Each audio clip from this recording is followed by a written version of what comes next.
जी, हमारे साथ economist HC पुरोहित जुड़ गए हैं। आरबी उपाध्याय, आपको बीच में रोकने के लिए माफी चाहूंगी, वापस आपके पास आती हूँ। श्रीलंका जो, अगर सिर्फ श्रीलंका की बात करें एचसी पुरोहित, इसके ऊपर 10% जो कर्ज है वो सिर्फ चाइना को देना है, सिर्फ चीन को।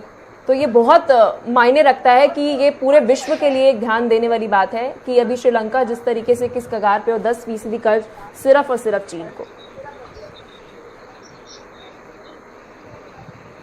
जी एचसी पुरोहित, आप मुझे सुन पा रहे हैं? जी जी जी, आपने बिल्कुल सही कहा कि जिस प्रकार से चीन के ऊपर और चीन का जिस तरह से श्रीलंका में सहयोग रहा है पिछले 1 दशक के कालखंड को आप देखेंगे, तो चाइना की नीति है कि वो कर्ज उसी देश को देते हैं जहां उनका निवेश में उनकी सहभागिता होती है।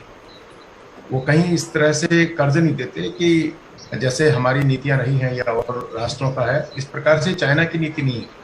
चाइना का जो भी कर्ज होगा, जो भी पैकेज देंगे, किसी भी देश को जो सहायता देंगे, वो इन्वेस्टमेंट पार्टनर के रूप में देंगे। यानी कि यदि निवेश नहीं होगा उस देश में तो वहाँ चाइना का कोई सहयोग वहाँ जा नहीं सकता है। लेकिन एचसी पुरोहित, ये देखा गया है कि चाइना ने अभी तक जहां पर भी इन्वेस्टमेंट करी है तो वहां पर इतने रिटर्न्स आए नहीं कि वो लोग उनको डेट पे कर सके, कर्ज वापस पे कर सके, तो वहां पर वो कब्जा कर। पुरोहित जी, मैं पुरोहित जी के पास आना चाहूंगी। आप इकोनॉमिस्ट हैं, तो एक ये जो ऑब्जर्वेशन देखी गई कि श्रीलंका को, चलिए अभी हमने पूरे श्रीलंका को डिस्कस करा, लेकिन अब पाकिस्तान की बात करें तो जब शुरुआती हम देख रहे थे कि जब विपक्ष इमरान खान को घेर रहा था तो ये बात बोली जा रही थी कि आपने इकोनॉमी से कहीं ज्यादा गुना जो है आपने लोन जो है वो ले लिया है और इसलिए अस्थिरता जो है वो बन गई है। तो इसके ऊपर एक ये बताऊंगी कि 1/5 जो लोन है वो पाकिस्तान को सिर्फ चाइना को देना है।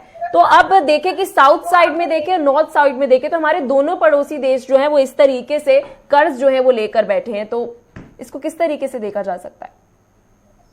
ये तो देखिए, उनको कर्ज लेने उनकी मजबूरी है, क्योंकि वहां की सरकारों ने पिछले, जब से वो आजाद हुए, 48 में श्रीलंका आजाद हुआ, 47 में हमारे साथ पाकिस्तान हुआ, उनकी नीतियां कहीं से भी इस प्रकार की नहीं थी कि देश का विकास हो सके। अर्थव्यवस्था के विकास के लिए कोई ढांचा जब आप खड़ा नहीं करेंगे तो आवश्यकताएं तो समाज की होती हैं, राष्ट्र की होती हैं, तो उसके लिए आपको कहीं ना कहीं जाना पड़ेगा।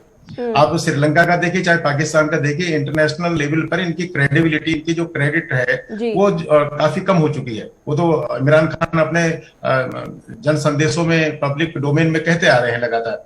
तो जब इंटरनेशनल लेवल पर आपकी क्रेडिट कम है तो आपको क्या है कि बायलैटरल डिस्कशन और डायलॉग से ही आपको संपर्क करने पड़ेंगे, क्योंकि आईएमएफ तो आपको फिर कर्ज उस तरह